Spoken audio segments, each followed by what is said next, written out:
Hope Sheets is having a wonderful time with his son down in Virginia. They got the big game tomorrow. So that should be good. Oh, great. And just as we get on air, Giannis is ruled out. So there goes the slate, people. It almost makes me feel like, why are we doing these morning things? What are we doing? Giannis ruled out? Come on, guys. That's going to change the entire slate for me. Giannis happens to be in all my lineups on DraftKings. So there goes the neighborhood, as they say. So we're going to have to figure out how the projections update. We'll revisit the Giannis thing. I'll talk about some other plays I like. But honestly, the initial thoughts about the Giannis situation, obviously Drew is going to be really popular. Bobby Portis is a great play, going to be really popular. Grayson Allen will be popular. Maybe Jordan Nwora. The only guy who I'm not really giving much love to is George Hill. I feel like he's getting a lot of love, and maybe Thanasis even. Like, they do have a lot of interchangeable bodies. Like Ojale will play minutes now. Nwora. I think that if whoever started would be an interesting one to go with. So my personal strategy is to avoid the first game tonight anyway. We're probably going to hear about more news, so we've got kind of an hour and a half, not just a half hour. So I would say, I mean, we're going to have to see how the projections do it, and I would love to see what their starting lineup is for the Bucks, and I'm trying to see if anyone's even released their starting lineup yet. I don't think we have one official starting lineup. Really hate that about the NBA. Why not just do the same as – I understand, like, you could get hurt in warm-up or something, but, like, give it a go warm-up time. But, like, I don't know. It just feels like we should have some idea of some team saying, hey, here's who we're starting. I mean, I don't know. But, yeah, Bobby Portis is going to be, like, basically a must for me. That could get that you know, it's weird to think of the Bucks in a game that could get ugly, but this game could get ugly. And Portis, Drew, and the weird part is you can stack this game. Like, you've got Marcus Smart on the other side, who's 5,100. You can overpay, quote marks, for Tatum, 10-1. I think it's reasonable. Robert Williams makes for a nice part of a game stack. You could get like a 4-3 in this game, and like that could take up most of your lineup, and that probably is viable. It's what I like to do often in these situations. So something worth considering. Let's see what's happening in chat. What's up, Carnes? How you doing, buddy? Yeah, the Honest News, of course, breaks right as the show starts, so we're going to have to deal with it. So I'll tell you the other guys who I'm looking at playing on this slate that are now going to be a little bit less interesting. Will Barton was one of them. D'Angelo Russell still is one of them. Clint Capella on FanDuel especially. Lonzo Ball on FanDuel especially. D'Anthony Melton on both sites. Ricky Rubio. Cade Cunningham.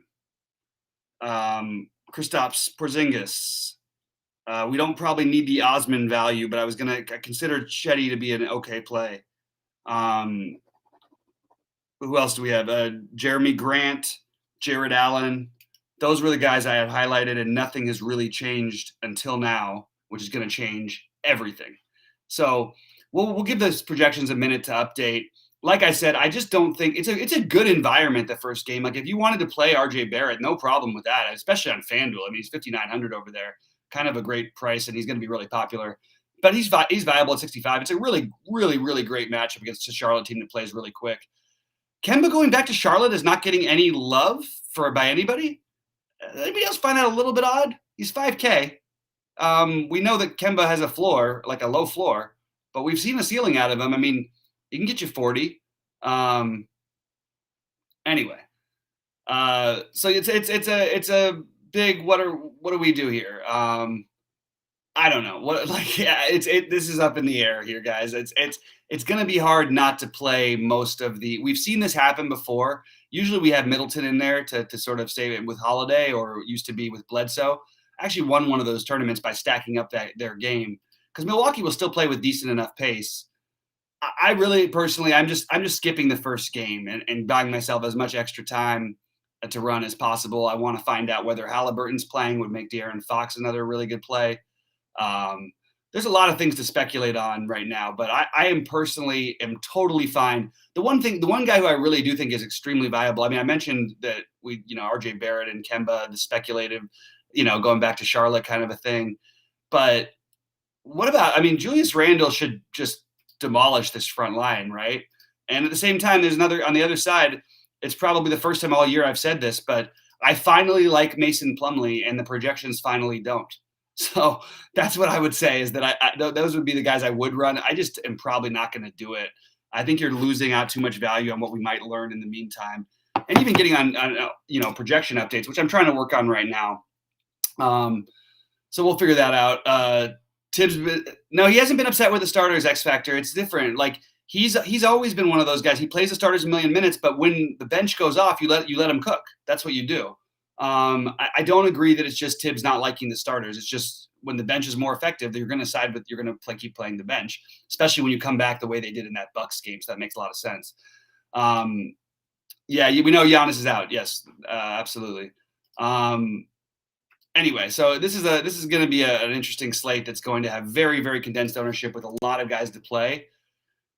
I could see Drew Holiday having a hard time tonight. I could see that whole team struggling tonight, but you're going to probably want at least $2 anyway. I think Portis is where you start. I think Drew Holiday is where you go next. And I think after that, I'd like to see a starting lineup. But that game certainly feels stackable. Mitch Robb is going to lose some interest. I had interest in him initially earlier on today when I did my show, but I just don't see the reason why we need to play him with the other value that's opening up and with his potential value that might even be more later in the day or in the next hour and a half before that other game starts. I mean, Mitch Robb against Nwora, I guess, is kind of an interesting conversation if Nwora ends up starting. I am curious who they're going to start, though. That will be important to notice in this one because they have a lot of interchangeable forward. They have a lot. Like they're weirdly like they're not deep, but they've got guys that can play 20 minutes. Pat Connaughton is probably going to show up. The only one who I don't care to play is George Hill. But if it's Thanasis, it's going to be hard not to have some interest in Thanasis at 3,100 too. So my natural thing would be to look. Hey, let's look on the other side of that game. Maybe we get a little game stack. And I think you got Marcus Smart, Jason Tatum, and Robert Williams, who are all in their own good plays. We could even throw Schroeder into that mix. And I think it makes for a nice game stack. It's not the pace you want, but I was planning on doing the Cleveland Detroit one, which again I really like Cleveland to cover the spread. So maybe I shouldn't be that high, and it's a low scoring total, but everybody just feels mispriced in that game, especially Ricky Rubio. And if Ricky Rubio, people don't want to play him at 35 or 40% like he should be because he's not starting, that's just a mistake. And I think Cade Cunningham is a phenomenal play until he's 7K. So that's where I'm at.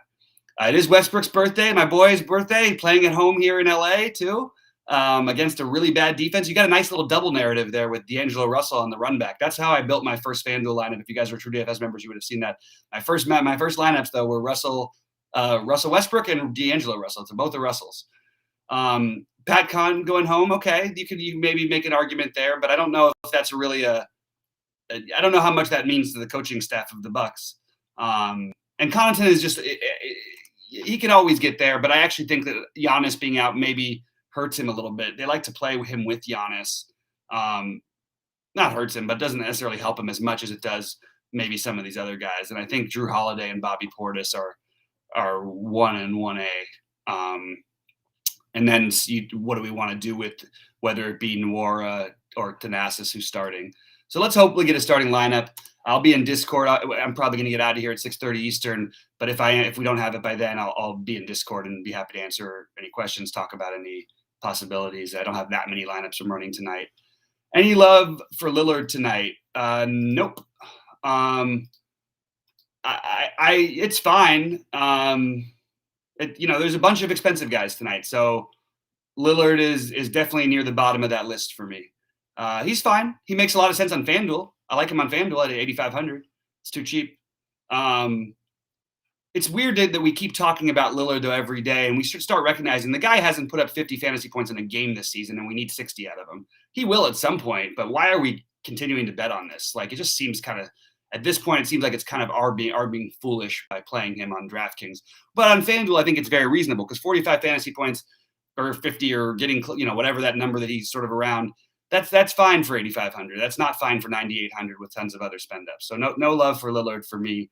Always could go off, always could come back to bite you, but it hasn't happened yet. There would have been 0 times would it have been correct to play Lillard on DraftKings this year so far. Not once would it have made sense. And yeah, Houston doesn't play defense, but why does that mean that Lillard needs to take over exactly? I don't see it. It's always a possibility with him. It's just a matter of any shooter can get hot. It's like the Steph thing. That why wouldn't Steph is more expensive obviously right now for good reason because he's at least flashed a ceiling. Not very much, by the way, he hasn't. But if you want to do something and get a guy at low ownership, I would take a shot with Steph and Levine and in a back and forth, and maybe Lonzo too. You can even use Caruso for value. I know people are talking about Tony Bradley. I'm not 100% sure what they do with Tony Bradley, but they don't really have another option to play big, but they don't need to play big. So it's kind of a tricky situation to try and assess. Elise Johnson could easily get the minutes. It's just that's a tough one with that game being later. But again, it just builds to my same strategy: delay. That's what I think you have to try and do. But to answer the Westbrook thing, I do like Westbrook, but I prefer him on. I'm not going to play him on DraftKings. I don't think at 11-2, although it's viable. More viable than probably Lillard based on what's happened so far this year.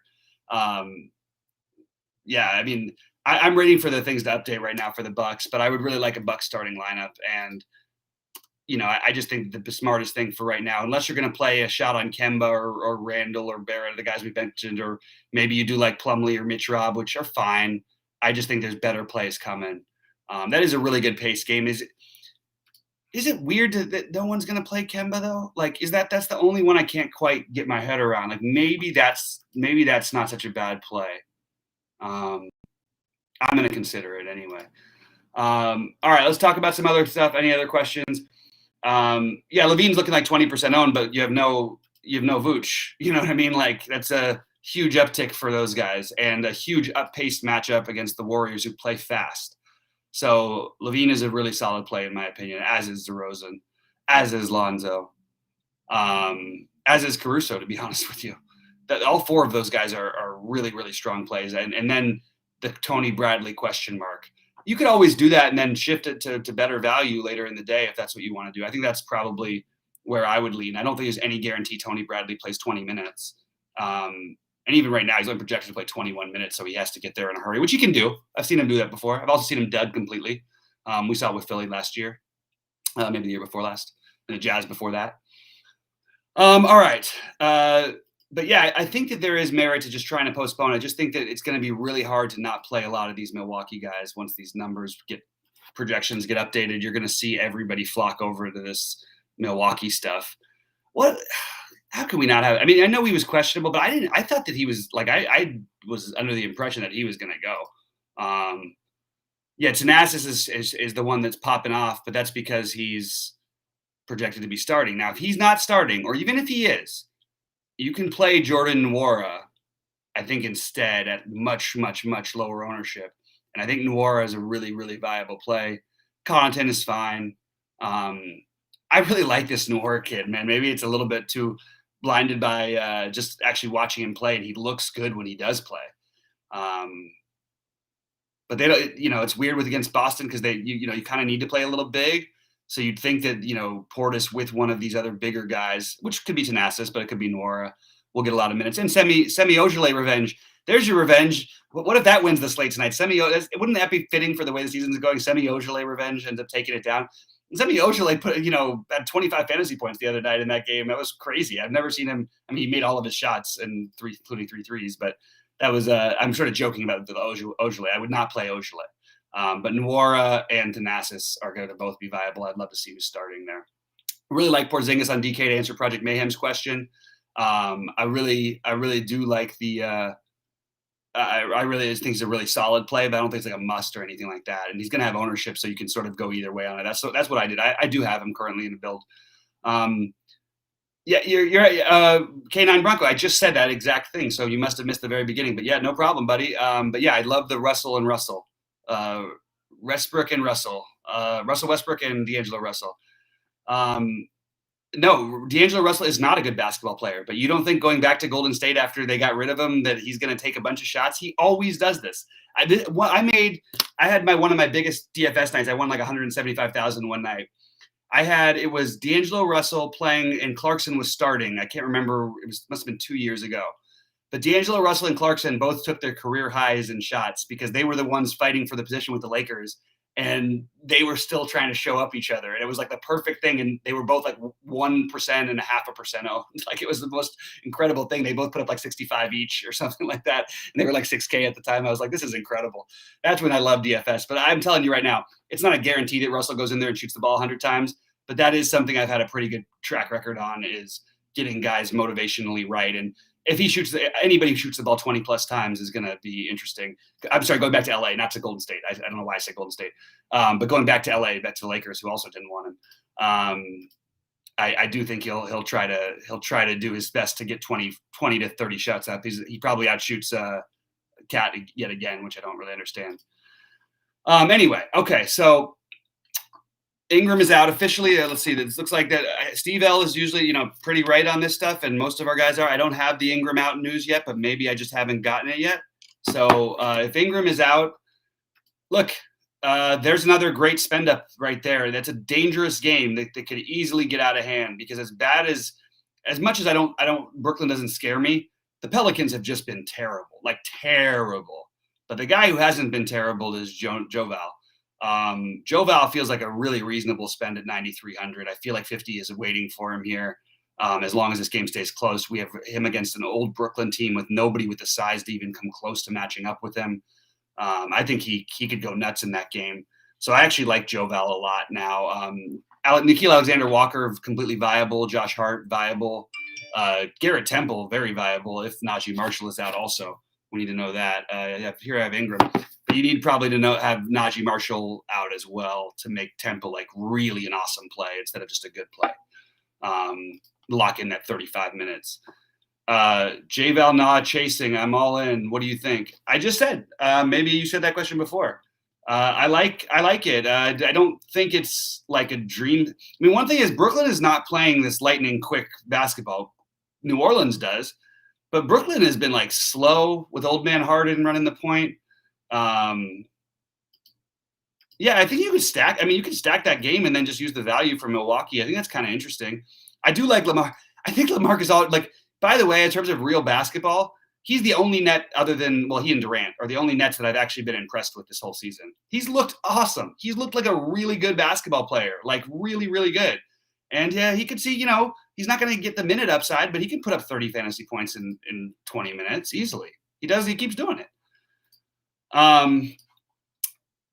Yeah, I kind of could get behind that actually.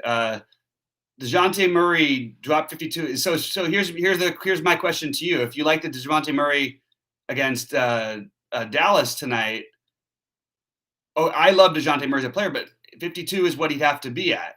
Like he'd have that's the minimum of what you'd want for him at 9,400, right? So you just get into the conversation of who's the better play. I personally slightly prefer Joval now, but I'm fine with it. You can absolutely go ahead and play DeJounte Murray against a team that he's done really well against. I have no problem with that.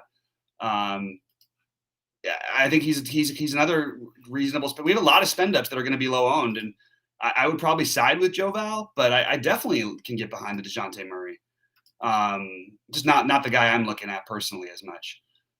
But I get it. Like again, you're making a good point. Like if he keeps going off against the team, and also he's kind of going off in general. That's 50 sort of seems like where he's at every night. But we'll have to see. Is De'Aaron Fox maybe a better play at 7,900 if there's no Halliburton? I think so. Or it's 8,400 on DraftKings, 7,900 on FanDuel. So that's pretty much it, guys. I'm going to get out of here in a few minutes. So ask your questions. I'm ready to answer them for you. I'm ready to get this going, and I'm ready to make some money today. So we need to get some lineups out NBA, because without the lineups, it's going to be hard for me to speculate, especially on that Milwaukee situation. We do have a Knicks lineup for what it's worth. That's the only lineup been released so far. So that's what's that. Who do I like at center 78? You just nailed it. So you right at 7,800, Jared Allen. Don't even need to look. I do like Jared Allen quite a bit all the time, and I like him tonight. One really interesting play in that game is Isaiah Stewart. The problem is everybody sort of caught on to it. They're going to have to play big, and early in the day he wasn't projecting for anything, and then all of a sudden everybody sort of caught on. But I do like Isaiah Stewart on the other side, and I really like Jared Allen. He should just this could be like a 15 and 25 game for him. Like, and by the way, Mobley is viable as well. So, but I do like Jared Allen at 7,800. Let's see, Steven Adams likely to play. So we don't have Jaren Jackson Jr. being as good of a play as I thought he was going to be. And by the way, Steven Adams is completely viable at 4,800. Probably not going to do it myself, but I definitely don't feel against it. And by the way, another guy, instead of what I would encourage people to do is I'm fine with Mitch Robb, but I don't like playing that first game. I would rather play JaVale McGee and sit and wait and see if other value opens up. JaVale McGee, has been pretty solid in this. He can put up 25 to 30. He can actually get to higher if especially in an up-tempo game like this against Memphis. And it's been Kaminsky going off lately, but I think JaVale McGee is very viable. And that's what I would probably do instead of playing the Mitch Robb early in the first game. If Semi starts, is he in play? Not for me, he's not. Nobody's lower producer than Semi, basically. And he's, you look at his last time, the only time he put up 25 fantasy points, I mean, he made every shot he took. He made all of his threes. And I'm just not going to – I just think there's so much better value out there than Semi. But if he does play 30 – anybody who plays 30 minutes at minimum cost, I can't tell you're making a mistake. I just think that there's other guys. I'd rather Thanasis, who's more active while he's on the court, doesn't need to make shots. His best game this year, he was 5 for 15 from the floor. He can get steals. He can get blocks. He can do a lot of different things. Anyway, all right. Any other questions before we get out of here? Let's see. I don't think there's anything else. I'm going to double check the projections. I'm going to double check my starting lineups page. And I'm going to see if there's anything else that I should highlight that maybe I didn't talk about. These NBA slates are just, man, they'll drive you wild. Wow. Yeah. Anyway, all right, guys. Well, I'm probably going to get out of here. By the way, I just want to emphasize one more time that I do like Evan Mobley tonight. I didn't really stay on that one as long as I should have. And I know I talked down on the Lillard thing. I think it's a mistake. Well, not a mistake. I just think there's better plays. But at some point, Lillard is going to break a slate. It's just there's so many guys out there that you could choose between. It's just hard to see him being like the best spend up. Best FanDuel center tonight. I really like Capella on FanDuel. That would probably be my number one center. I'm going to double check and see everybody else who else is showing up for me. Let's see. It's really a price point thing with Capella. Bobby Portis. Bobby Portis. Bobby Portis could put up like 60 tonight, guys. It's going to really happen. I like Robert Williams. I like Capella. Kristaps, you can use a center. Oh, Joe Val. Love Joe Val. 8,600.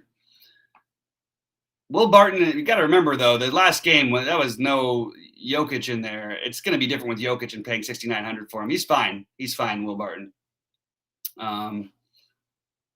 Boy, I really was hoping the cut line would get to +2, and it's not going to happen. I had one guy bogey the 18th, that French guy, Barjon, that Sheets and I talked about, and otherwise I would have had a nice-looking little 6-6 in the single entry and the big one. Kokrak with being my highest player. Kokrak is just on fire today, 5 under through 9.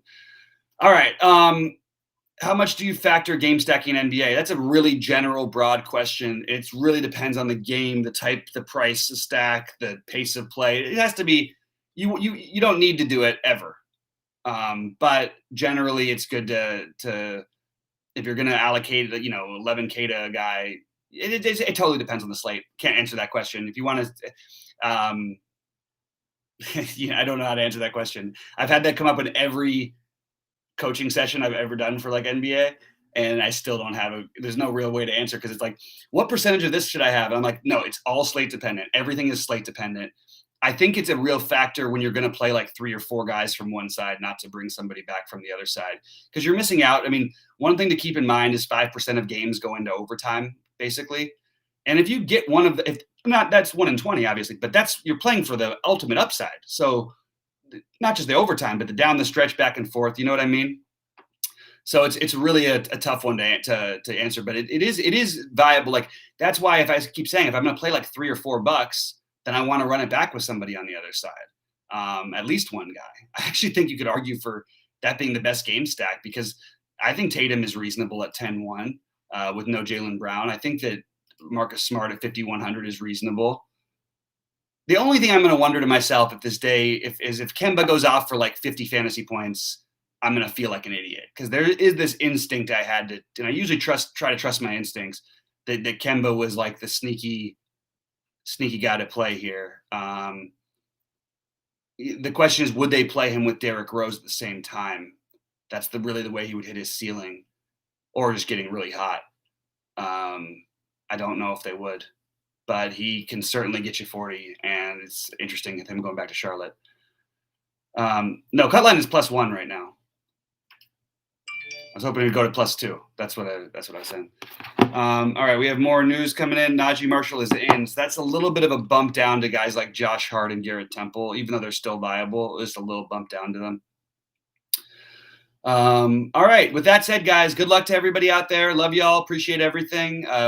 You guys try out the little original prehistoric version of our builder, but we have more going on that's being built behind the scenes. That's actually we could have something that's actually fairly like decently usable in the near future. And that one is already the optimizer seems to win every night with that one. So just as one, if you do one lineup, we're going to be able to do 150 again soon. So that's really cool. Don't forget to like and subscribe before you get out of here. You guys are awesome. Good luck to you all. I'll see you guys soon.